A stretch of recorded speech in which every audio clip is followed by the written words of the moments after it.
ladies and gents. Bear Bones, ready to go. I am Bones. The gentleman behind me on the Victory is Bear. And we are taking a late afternoon, early evening jaunt out in the country. Hopefully I'm not going to be fucking blinded the entire way. But oh well.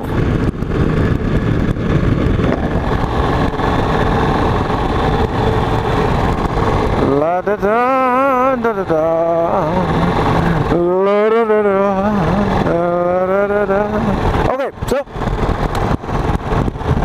in true motovlogger fashion, I am starting this just as a hobby, and I will see if I like doing it and if anybody likes watching it, which I guess is the other thing. So I noticed most motovloggers are from California, which makes sense because most motorcyclists are from California.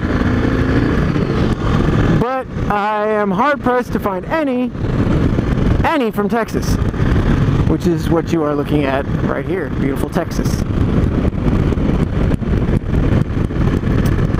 So, and the other thing, oh, gorgeous. The other thing is, none of them ride cruisers. Everybody's on a crotch rocket, which is cool, I guess. I guess it's part of the demographic as well. The internet generation, the younger crowd prefers sport bikes to cruisers. To each his own. So, seeing as how I am from Texas and I ride a cruiser, I was like, you know what? I'm just gonna start one up. And here you go, Bear Bones. Ta-da!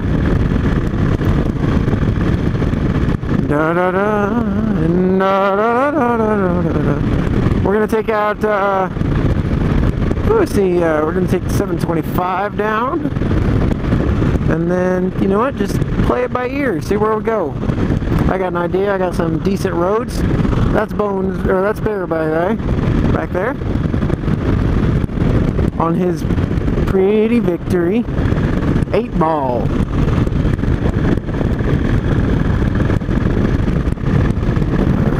La da la la la la la la. So about me, when I was getting ready to start riding, like a lot of people, I turned to the internet for information. What to do, what not to do, what bike to buy, what bikes not to buy, what gear to wear, what gear to not wear, blah blah blah, so on and so forth. So I found a bunch of guys online that gave me tips when I was signed up for the motorcycle safety course, which is required to get your motorcycle certification here in Texas. You have to have the course first. So I found a bunch of guys when I was getting ready for that. They gave me tips on, as a beginning rider, what I should do, what I should not do, what I should practice doing, so on and so forth. And that really helped. So that was cool, that I could go to there and I could find guys that were online that gave me good tips.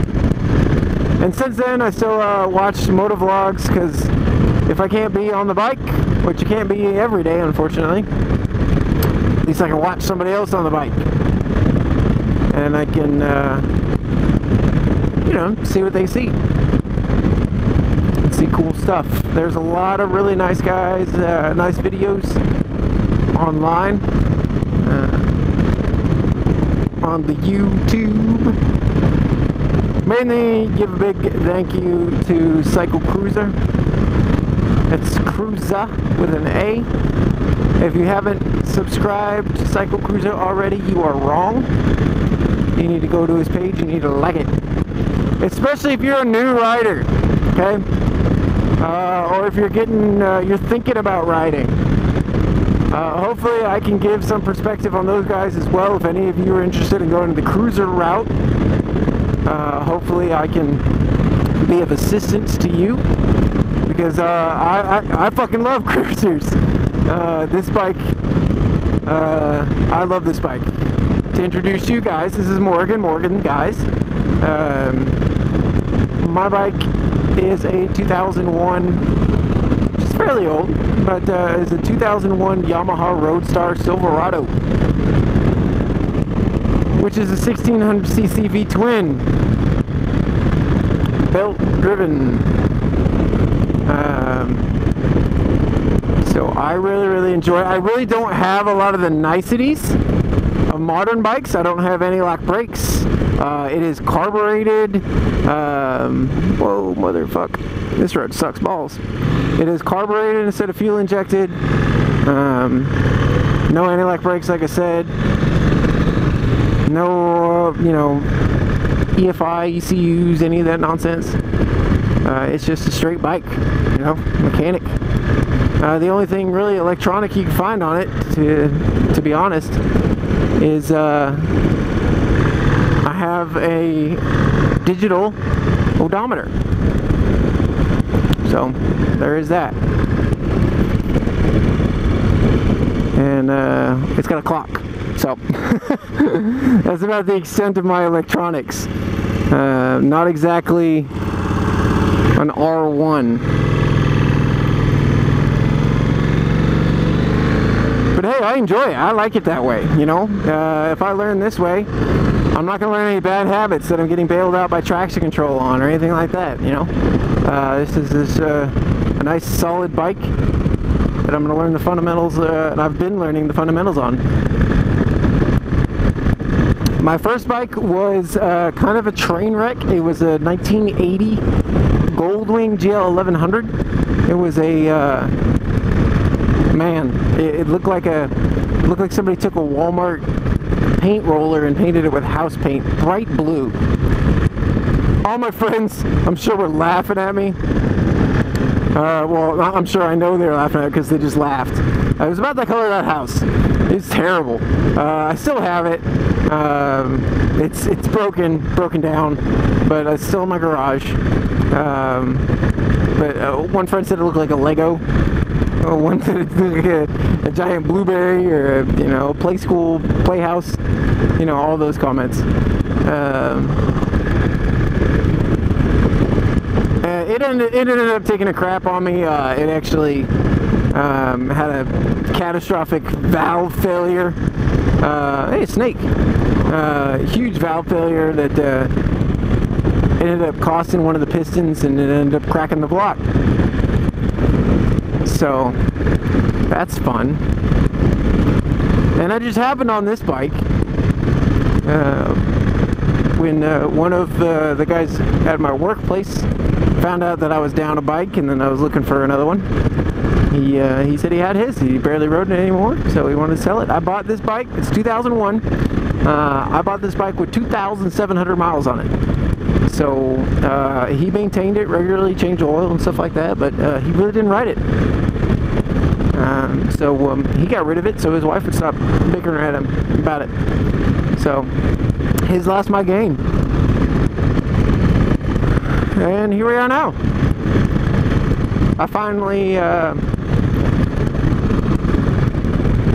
got a GoPro, which is good, and I got the right GoPro because I got the little cheapy one before, and it didn't work out so hot because it doesn't have any kind of microphone adapter, so that sucked.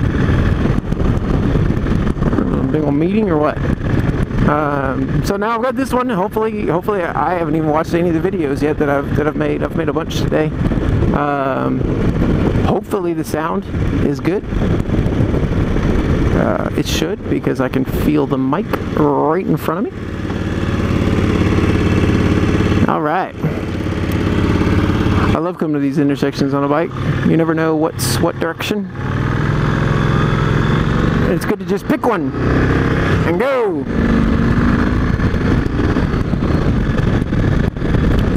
So you got my story on getting the bike. And so I'm a relatively new rider.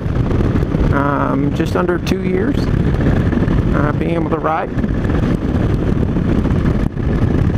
and so I've had a lot of fun. So hopefully if anybody's a new rider, they might benefit from my mistakes that I may or may not make. Hopefully watching some of my videos you might be able to find something. maybe, and if you're a more experienced rider and you see something that I'm doing, please, I accept any and all constructive criticism, especially from somebody who's an experienced rider. I'd love to hear how I can improve. And that's one of the things that I really don't have anybody to ride with. Bear is the only person I ride with, and he's been riding for a little bit shorter time than I have. So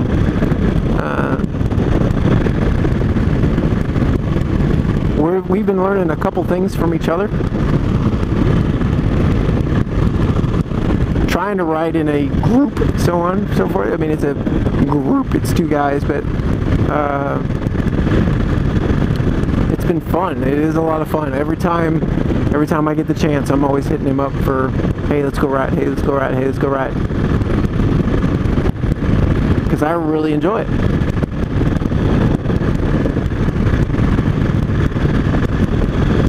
And that's honestly why I wanted to start motovlogging, because hell, I enjoy riding a motorcycle. And when I'm not riding a motorcycle, like I said earlier, I like watching other people ride motorcycles, so hopefully I can benefit that too. Plus you guys get to see some nice South Central Texas scenery. Got some really small towns, like you saw there, New Berlin, population 467.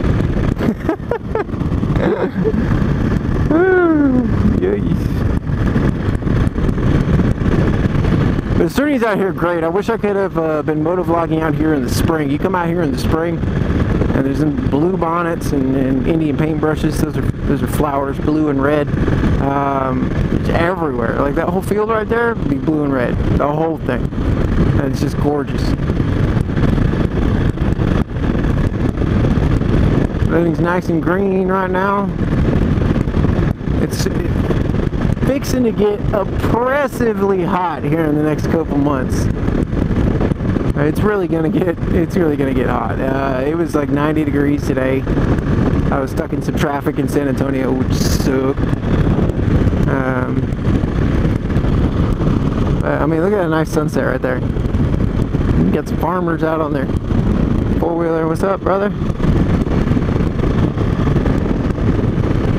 Everybody's nice. That's what I like. Everybody's real nice that I've found. There's a lot of motorcyclists down here just because of the weather. I mean, we can ride almost year-round. Like there's maybe a month where we can't really ride, and even then, it's all about your tolerance. You know, I can't stand the cold, but I love riding my bike. I've ridden it in,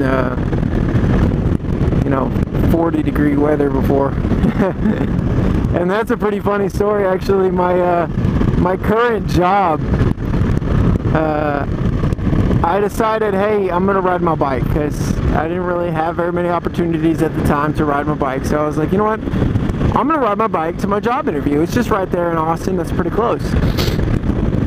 So I checked the weather, and it's, you know, it's good. It's not supposed to rain. We're good to go. I was like, great. Okay, it's gonna be cold as balls, but you know what? Whatever. I'm gonna get some visor time. So my dumbass gets out on my bike and gets out on the freeway, and I zip up the toll road. It's 130. It's a toll road around here that goes 85-mile-an-hour speed limit. So I can get up to Austin in, shoot, 20 minutes, as opposed to going all the way around and taking a lot more time. So, oh, son of a draft from those freaking trucks. It's crazy. Anyway, so I get on my bike and I'm going up this toll road, and then the sky just opened. You know, it just blah. And I'm just wearing my motorcycle jacket, my gloves. These gloves here that you see, they're not really meant for wet weather or cold. You know, they're all perforated and everything. So I'm wearing these, and I'm wearing some dress slacks because it's an interview, you know, for a sales job. So I'm rocking these dress slacks on my bike. 40-degree weather, and then it just dumps rain. And when I say dumps rain, I mean really like dumps rain. And the surface of that road is really like new. They just finished building it, so it's really fresh. And so when it gets wet, it was like shiny. And I was just sitting there thinking, damn it, this is not good. This is not good. My visibility drops way low. So anyway, I end up making it there. And it's funny, the first intersection after I got off the toll road there, man, that's pretty. That farmland. That's good stuff. But the main intersection, or the first intersection I get to, once I'm off of that toll road, I almost slide through the motherfucker. Like my brakes lock up and I go, woo! And I end up having to back up a little bit, and there's this construction guy giving me the eyeball, like, what are you doing, dude?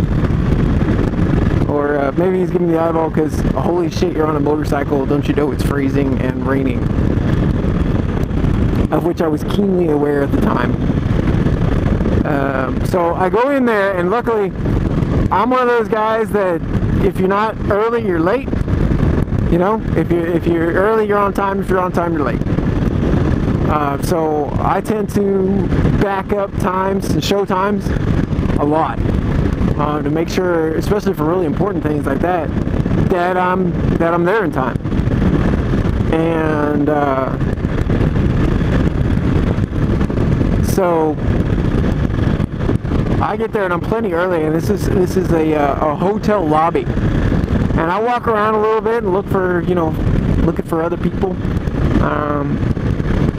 Because I kind of had an idea of who the guy interviewing me was and what he looked like, just because I did some research on LinkedIn and you know, Facebook, trying to find him.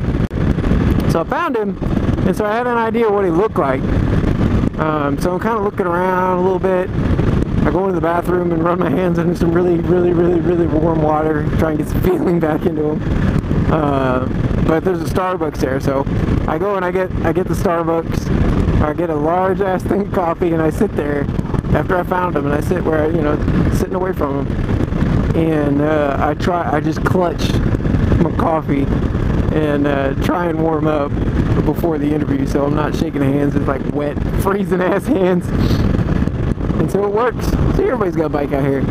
It works. I get dried off a little bit. But the thing is, my pants were black, so they couldn't see that everything from right above my knee down was completely soaking wet. My socks were completely soaking wet with freezing ass cold water. My boots were freaking soaking wet. They were black, so you couldn't tell.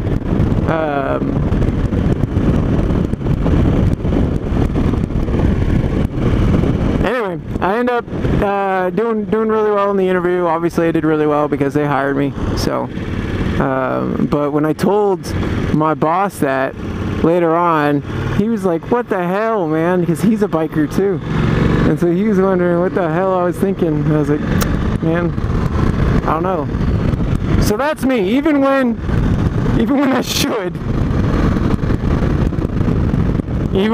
just say, screw it, I'm taking the car, I'm caging up. Nah. That's how much I love riding, okay? Alright, so I think that is about enough for this. Hopefully we are all now introduced. Hopefully I make something worth watching. This was a nice little bitty, real short little circle around the country. So until next time, I'll see you guys later.